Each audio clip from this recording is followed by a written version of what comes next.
नमस्कार। आप सभी का स्वागत है जनसंवाद के इस दूसरे एपिसोड में। जैसा कि आप जानते हैं कि जनसंवाद एक मंच है जिसके माध्यम से हम छत्तीसगढ़ में होने वाली स्थानीय समस्याओं या विषयों पर बात करते हैं, जिससे ज्यादा से ज्यादा प्रशासन के साथ साथ आम लोगों को भी इन्वॉल्वमेंट किया जा सके और उस समस्या या विषय पर काम किया जा सके। इसके तहत ही आज हमने ये तय किया है कि क्यों ना छत्तीसगढ़ में जो मुख्यमंत्री खाद्यान्न योजना है उस पर एक सार्थक चर्चा की जाए। बात की जाए कि अभी वर्तमान स्थिति में इसका क्या हाल है और इस योजना के अंतर्गत जो लाभार्थी हैं, जो लोग हैं जिनको इसका फायदा मिल रहा है, वो किस प्रकार से इसका फायदा उठा पा रहे हैं। क्या इसका दूसरा पहलू भी है? एक पहलू वो जिसमें लोगों को फायदा हो रहा है, सही मायनों में उनके तक वो राशन पहुंच पा रहा है, उनकी आर्थिक स्थिति सुधर रही है, खाने के लिए अन्न है।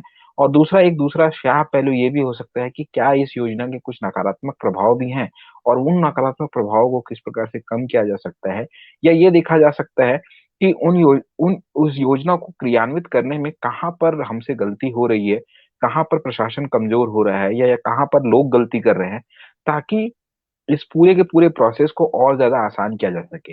अक्सर होता ये है कि शासन प्रशासन हमेशा लोगों के भले करने के लिए, कल्याण काम करने के लिए अलग अलग योजनाओं को लेकर के आता है, पर यही योजनाएं कहीं ना कहीं एक भ्रष्टाचार का माध्यम भी बन जाती है, क्योंकि लोग इसमें छोटी छोटी कमियों को निकाल करके, ताकि वो किसी प्रकार से वो पकड़े ना जाए, इसको निकाल करके, चाहे वो हो सकता है व्यापारी वर्ग हो सकता है कि वो आम लोग हो सकता है खुद शासन प्रशासन के अंदर के लोग हों, कहीं न कहीं इन योजनाओं को, जन कल्याणकारी योजनाओं का उपयोग भ्रष्टाचार के लिए भी किया जाता है और इसमें काफ़ी ज़्यादा स्कैम्स भी होते हैं, लाखों करोड़ों रुपए के स्कैम्स होते हैं। इसके बहुत से उदाहरण आपको देखने को मिल जाएँगे अगर आप देखना चाहें, पढ़ना चाहें तो।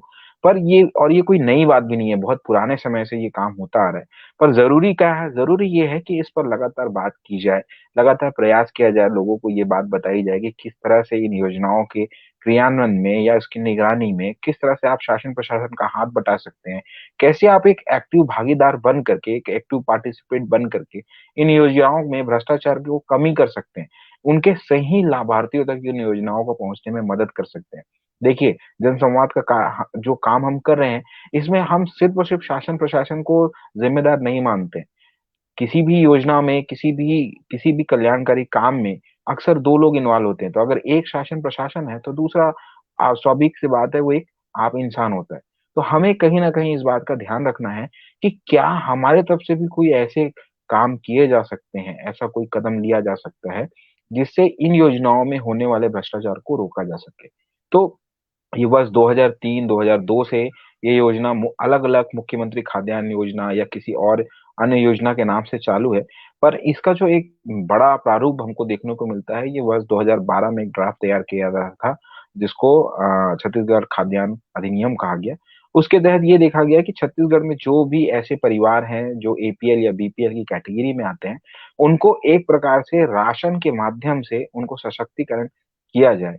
उनको ये इंश्योर किया जाए कि उनके घर में महीने में कुछ फिक्स रूप से एक राशन, सूखा राशन उपलब्ध हो, जिससे उनको अपने आर्थिक जीवन में खाद्यान्न को लेकर के बहुत ज़्यादा पैसे खर्च करने की ज़रूरत ना हो। हालाँकि ये योजना जब आई थी, प्रदेश भर से लेकर के सर्वोच्च न्यायालय ने इस योजना का काफ़ी ज़्यादा तारीफ़ किया है।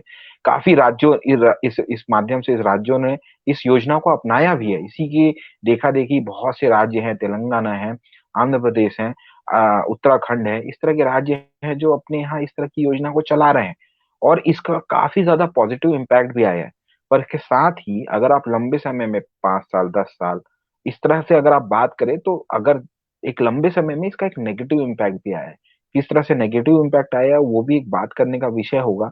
ये देखना होगा कि कैसे इन इन योजनाओं को कहीं न कहीं बहुत ज़्यादा पॉज़िटिव होते हुए भी कुछ किनारों से एक एक कहना चाहिए कि कुछ ऐसे ऐसे भाग हैं इन योजनाओं में जहाँ पर कहीं न कहीं हमें और सुधार करने की ज़रूरत है।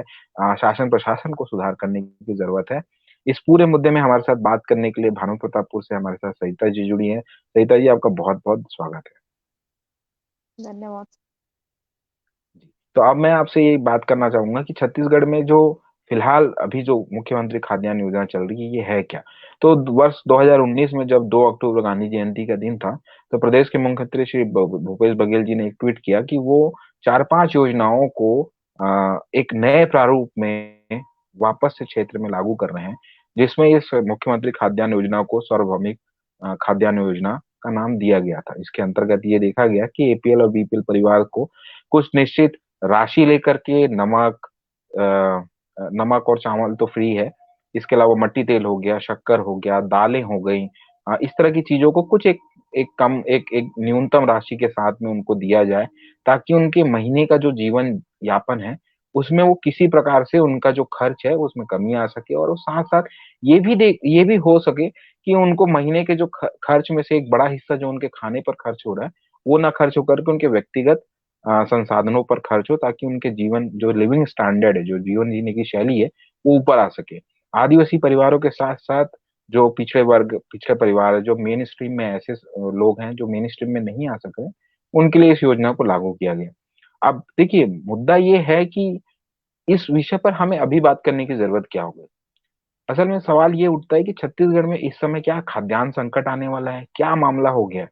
पिछले लगभग 2-3 महीनों से पूरे छत्तीसगढ़ के अलग अलग जिलों से समय समय पर ये खबर आ रहा है कि जितने भी पीडीएस की दुकानें हैं, वहां पर राशन के बंटते समय या तो लिंक फेल होता है, या ई पास मशीन काम नहीं कर रही होती है, या किसी प्रकार की अन्य दिक्कत होती है, जिससे कि जो हितग्राही है, जो जो लोग हैं जिनको राशन मिलना है, चाहे वो बीपीएल के हों चाहे वो एपीएल के हों, उनको राशन नहीं मिल पा रहा है। अब समस्या ये है कि देखिए, छत्तीसगढ़ एक ऐसा राज्य है जहां पर ज्यादातर लोग अब बिल्कुल पिछले 10-15 सालों से पीडीएस से सामान ले रहे हैं। तो जो एक निम्न वर्गीय परिवार से लेकर के एक मध्यम वर्गीय परिवार तक के लोग इस राशन पर डिपेंड करते हैं, और खास करके बीपीएल से जुड़े जो लोग हैं, जिनका लगभग नमक, शक्कर, मिट्टी का तेल, इसके साथ ही चावल, ये जो चीजें हैं, ये बिल्कुल उनको, इस वर्ग को बिल्कुल पता है। इस निम्न वर्ग में बिल्कुल इनको ये बात बिल्कुल आश्वस्त होते हैं कि इनको इस ये राशन के माध्यम से ये मिलेगा, और मिल भी रहा है। ऐसा नहीं कि नहीं मिल रहा है, पर भी कुछ समय से ये समस्या आ रही है, इनको नहीं मिल पा रहा है। अब जब सवाल ये उठता है कि अगर ये नहीं मिल पा रहा है, तो अगर मान लीजिए कोई एक ऐसा निम्न वर्गीय परिवार है जिसकी मासिक आय बहुत ज्यादा नहीं है, या मान लीजिए कोई एक ऐसी परिस्थिति है जहां पर एक विधवा महिला है या एक कोई बुजुर्ग व्यक्ति है जो डिपेंडेंट है सिर्फ इसी राशन पर, अगर उनको 1 महीने या 2 महीने ये राशन उपलब्ध नहीं हो पाता है, तो उनकी क्या स्थिति हो सकती है और क्या शासन प्रशासन इसके लिए कर रहा है। तो चलिए, सबसे पहले हम ये जानते हैं कि स्थानीय रूप से भानु प्रतापपुर में पीडीएस की जो दुकानें हैं वहां पर स्थिति क्या है, क्या वहां पर इस परिस्थितियां किस तरह से बदल रही हैं, या कोई परिस्थिति है तो वो एक्चुअल में क्या हो रहा है। सईदा जी, क्या आप हमें बताना चाहेंगी कि इस समय भानु प्रतापपुर के जो पीडीएस की दुकानें हैं उनमें क्या राशन की स्थिति है, क्या उसके डिस्ट्रीब्यूशन में, उसके वितरण में किसी प्रकार की दिक्कत आ रही है या नहीं। यहाँ की जो बीडीएस दुकानें हैं वहाँ वर्तमान में संचालित हो रही हैं, और जो पुरानी कुछ स्टॉक रखे हैं वो मैनुअल तरीके से बीच में दिए गए हैं। पर अभी ये स्थिति है कि जो अभी राशन सामग्री आया है वो पुरानी मशीन में जो स्टॉक किए थे वो उसी अनुसार पे निर्धारित है, और अभी जो नया राशन सामग्री इस मंथ का कहा जाए, अभी नवंबर का, वो हितग्राहियों को मिला नहीं है। मेन इसका कारण है सर्वर डाउन का, कि पिछले बार जो दिया गया था राशन सामग्री वो मैनुअल तरीके से दिया गया, और अभी जब सर्वर ठीक हुआ तो पिछले दौरान जो मैनुअल तरीके से दिया गया है उसको अभी थंब लगाया गया है। तो अभी जो राशन दुकानों में ये कहा जा रहा है कि अभी स्टॉक पूरी तरह से आया नहीं है, जिस कारण राशन सामग्री हितग्राहियों को मिलने में थोड़ी लेट भी हो सकती है। जी। तो देखिए, इस विषय पे दैनिक भास्कर ने रिसेंटली एक खबर भी प्रकाशित की थी। मैं उस खबर पर थोड़ी सी बात कर लेता हूं, ताकि हमें एक बेहतर परिप्रेक्ष्य मिल पाए, एक समझ हो पाए कि असल में हो क्या रहा है।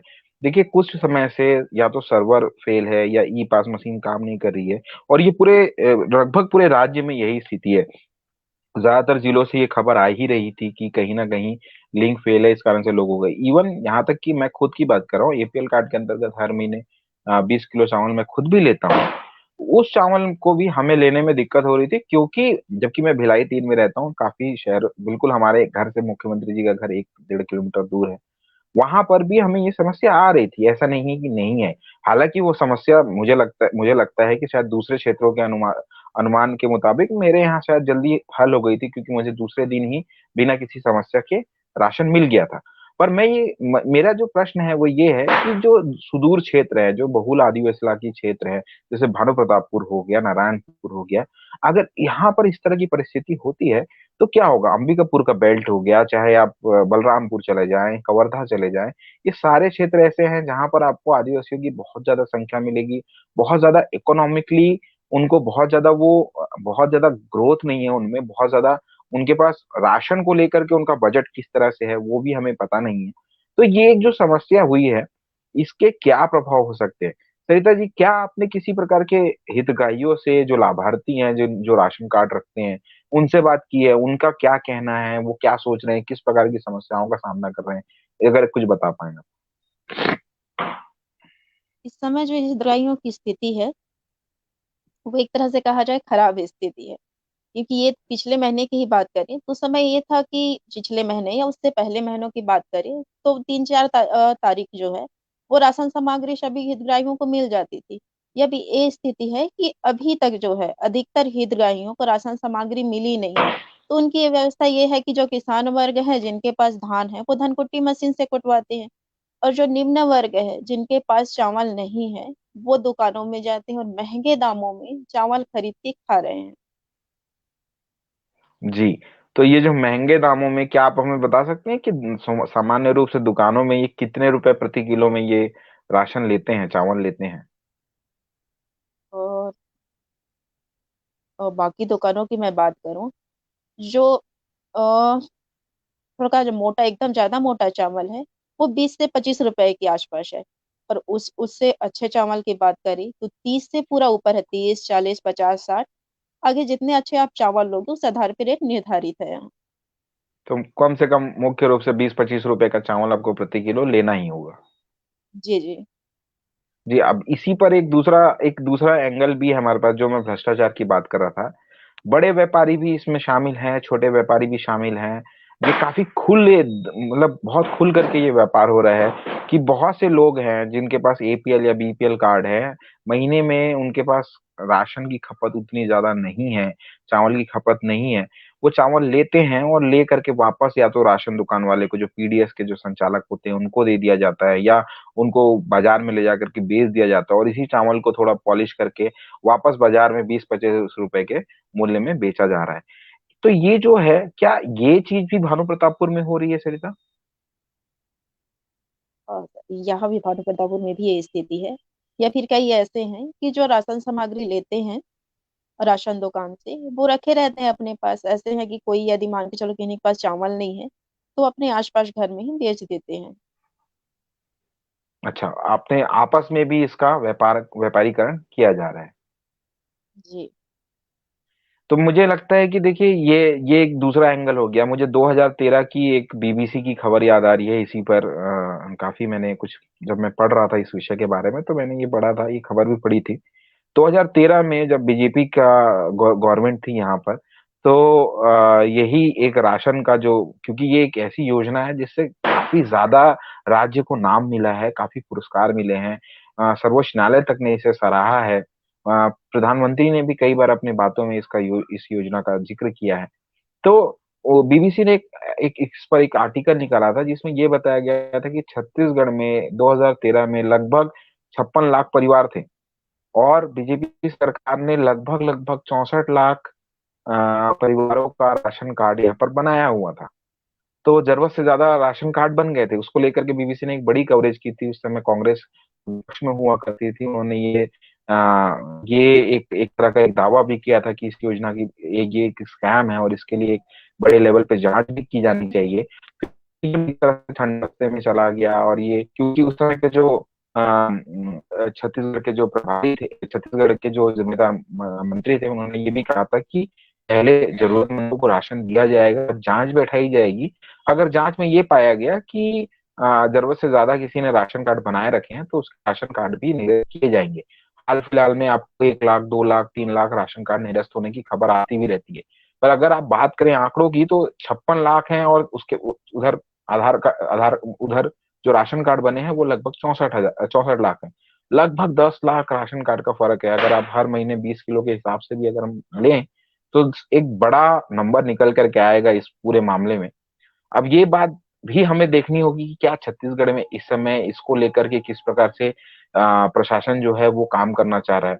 एक खबर जो दैनिक भास्कर की मैंने पहले भी बताई थी, जिसमें ये बताया गया था कि हुआ ये मामला है कि असल में क्योंकि ई पास जो कार्ड है वो नहीं चल रहा था, सर्वर डाउन थे, तो जो छत्तीसगढ़ के जो पीडीएस संघ है उनके माध्यम से ये बात शासन प्रशासन तक पहुंचाई गई कि भाई आप हमारे यहाँ राशन बांटने में बहुत दिक्कत हो रही है, लोगों को दिक्कत हो रही है, हमें भी दिक्कत हो रही है।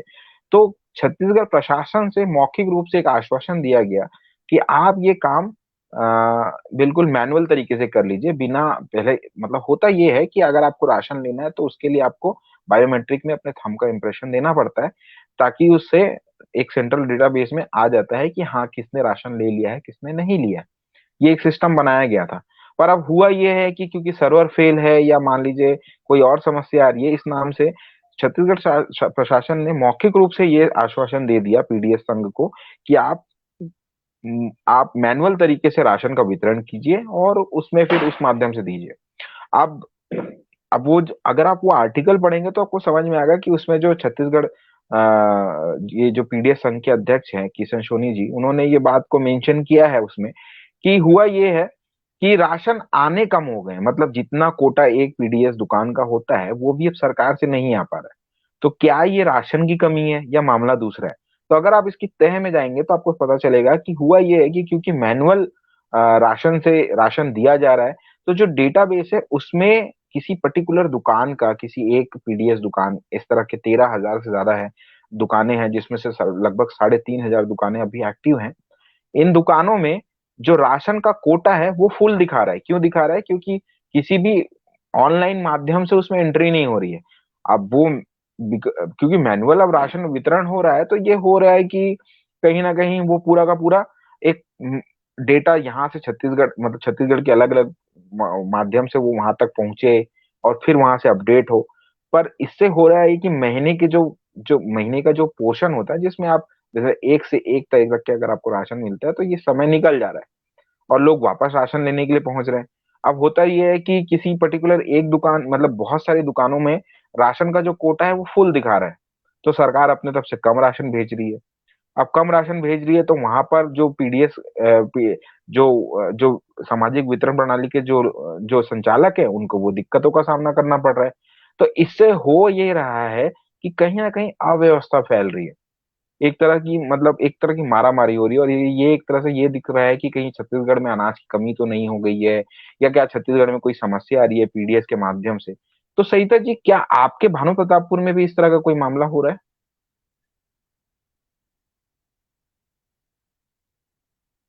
हाँ सर, यहाँ भी जो सर्वर का जो है काफी परेशानी है, जिस कारण से सेल्समैनों के पास स्टॉक कम आ रहा है। मेन कारण ये है, जो पहले स्टॉक है मशीन में जो निर्धारित है, और वो अभी हो गया है कि जो सर्वर डाउन होने के कारण बिना स्टॉक के, अ, बिना ई पास मशीन के सेल्समैन द्वारा अ, हितग्राहियों को चावल बांटा जा रहा है। तो ये है कि जैसे चावल तो बट गया जो उनके पास स्टॉक था, तो मशीन था उनके पास, अब स्टॉक मशीन में नहीं चल रहा है, तो ये दिखा रहा है मशीन में कि वो जितने पहले स्टॉक था वो वही है। तो उसी आधार पे अभी जो स्टॉक आ रहा है, वो उसका बिना कटौती किए, कि जो पहले बटा है स्टॉक वो बिना कटौती किए आ रहा है, कि जो स्टॉक पहले था मशीन में जो दिखा जा रहा है वही स्टॉक है, उस आधार पे आ रहा है कटौती जी करके। जी। तो देखिए, बात तो यही हो रही है कि कुल मिलाकर के ये है कि समस्याएं तो हैं। अब इसका समाधान कितने समय में होता है, प्रशासन द्रुत गति से, बहुत ही स्पीड से काम करते हुए, क्योंकि देखिए ये मामला सीधे सीधे हितग्राहियों को प्रभावित करता है। ये ऐसा कोई मामला नहीं है जो हितग्राहियों को अनडायरेक्टली प्रभावित करता हो, इफेक्ट डालता हो। ये ऐसा मामला है जिसमें आप सीधे सीधे तकलीफ में आ जाएंगे। आपके आपके खाने और पीने तक की समस्या अगर आ जाए, तो मुझे लगता है कि प्रशासन को इसमें बहुत तेजी से काम करना चाहिए। उम्मीद यही है कि उनके द्वारा समाधान भी इसका किया जा रहा होगा। अ, सरिता जी, एक आखिरी प्रश्न जो मैं आपसे इस बारे में पूछना चाहूंगा।